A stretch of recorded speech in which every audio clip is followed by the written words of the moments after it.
El iluminismo fue un movimiento cultural e intelectual que se dio en Europa, especialmente se dio en Francia, el Reino Unido y Alemania, a finales del siglo XVII y a mediados del siglo XVIII. También se le conocía como el siglo de las luces, ya que los ilustrados pensaban que la razón debería estar iluminada por lo que es la luz. Se dice que la Iglesia perdió el control sobre los ejercicios políticos, ya que se convirtió en laico y secular, y se basaron en lo que fueron las necesidades del ser humano y no con el orden divino. La Ilustración se nutrió de varias corrientes filosóficas provenientes de lo que es el Renacimiento. Tales son como el empirismo, el antropocentrismo y el materialismo. El objetivo principal de este movimiento fue crear conciencia por la razón para poder así llegar a la libertad, a la autonomía y a la felicidad del hombre.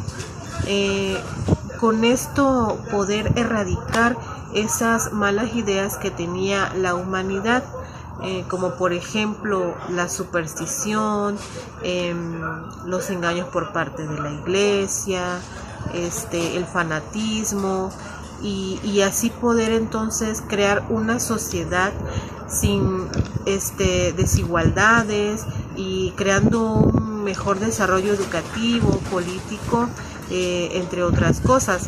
En la Nueva España fue un proceso de larga duración, pero también se obtuvieron grandes resultados. Se reformaron las instituciones educativas y se modificó las enseñanzas teóricas y pasó a ser a una enseñanza más práctica. También las instituciones eran gratuitas y laicas para que todos pudieran estudiar. En este periodo hubieron muchos personajes importantes que dieron sus aportaciones.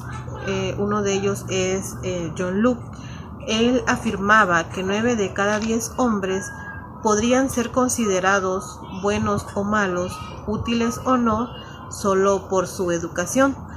Por eso, para Locke era importante que la educación se basara en lo que es la prudencia, la sabiduría y la virtud. Locke también comentaba que la educación se tendría que dividir en 3 conceptos, el cual era el físico, que él mencionaba que el cuerpo tenía que realizar lo que la mente le mandaba. El otro era el intelectual, donde él pensaba que la enseñanza tendría que ser creativa y tendría que ser agradable para el alumno. Y por último, la moral, donde decía que la disciplina se tenía que basar en enseñar a seguir la razón y no los instintos.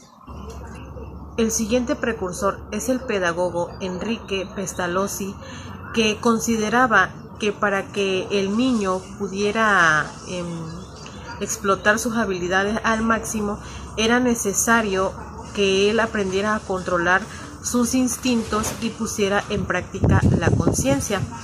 De igual manera decía que para que esto pudiera suceder, era importante que en el aula hubiera esa relación afectiva por parte del maestro con el alumno, para que así éste pudiera erradicar sus miedos y se pudiera erradicar también esa violencia con la que se enseñaba anteriormente.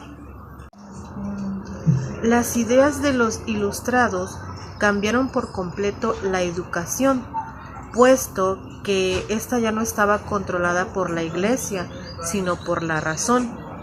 Con esto entonces podemos decir que las aportaciones que hicieron los ilustrados respecto a la educación siguen vigente aún en nuestros días en nuestra sociedad. Uno de los aportes más importantes que dejó este movimiento fue la renovación de la educación, la cual ésta tendría que ser universal, gratuita y obligatoria. Por otro lado, se empieza a considerar la ciencia moderna como la base de la educación superior. También se buscaron nuevos métodos didácticos como el empleo de dramatizaciones o actividades en las que los niños fueran más activos. De igual manera, las instituciones culturales empiezan a multiplicar, se inventan y establecen las academias, bibliotecas, institutos y más.